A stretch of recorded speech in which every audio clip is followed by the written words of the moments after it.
According to recent research, 72% of teenagers report checking their phones at least once every hour. More than half of people experience anxiety when they don't use their mobile phones, and 50% of students themselves say that using their phones in class has had a significant negative impact on their academic performance. Imagine a world where we stopped learning, not because we can't, but because we don't want to. We scroll, we watch, we consume. Students are no longer motivated to study. They see that education is not a priority. We have access to everything, every lecture, every book, every course, every idea humanity has ever discovered, all just one click away. And yet, we keep choosing what's easy, what's quick, what asks nothing from us. And that is the challenge we're facing today. Not the absence of access, but the absence of intention. How many of you avoid eye contact with the teacher to try not get called upon, afraid to raise your hand for fear of being wrong? But I guess, what do you expect when the most commonly asked question is this going to be on the test?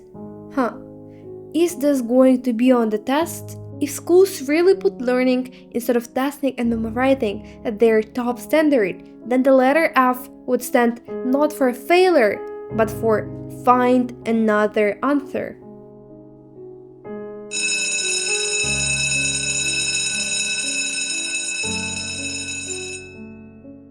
What if school taught us to think, to question, to create, instead of simply memorizing the facts? In order to achieve our meaningful goal, we initiated conversations with the Ministry of Education. We also conducted a deep research to better understand the impact of our proposed reforms.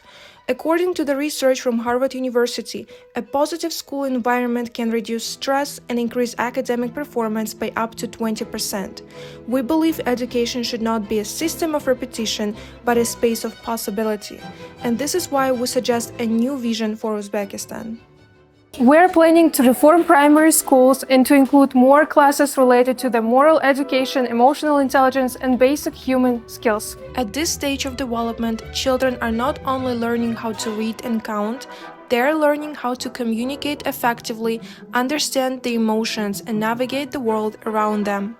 This part of our project focuses on middle school students, grades 6 to 9. Our goal is to develop their soft skills, raise their awareness on global issues, and also prepare them for real life. We plan to develop their soft skills through interactive workshops, various debates, and also activities. Just like this, we believe that volunteers like us can share their knowledge and skills with the younger population.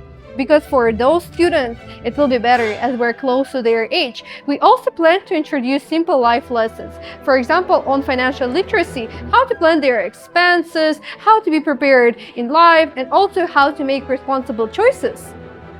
In the grades 10 and 11, our main focus is to prepare students to the life after school, helping them to become more responsible young adults in their future careers and career paths. We also work on personal development, supporting students' emotional well-being, mutual respect, and positive relationships. Throughout practical workshops, they learn useful skills such as writing CV, preparing for interview, and planning their own career. With education, people understand the impacts of their actions and change their daily habits.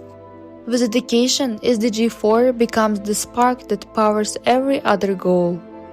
Shaping ecologists who protect our planet, financiers who build resilient economies, infrastructure engineers who design sustainable cities, doctors who safeguard our lives, IT innovators who drive digital progress, international lawyers who defend justice, and even athletes who inspire global unity.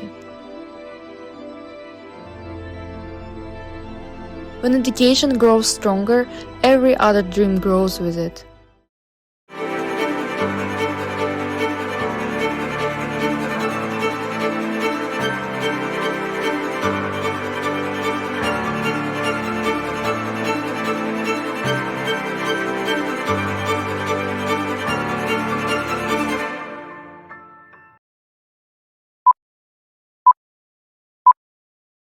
Кто-нибудь оставляет кран Разумная жизнь. Во всех странах есть школы, и люди не могут там.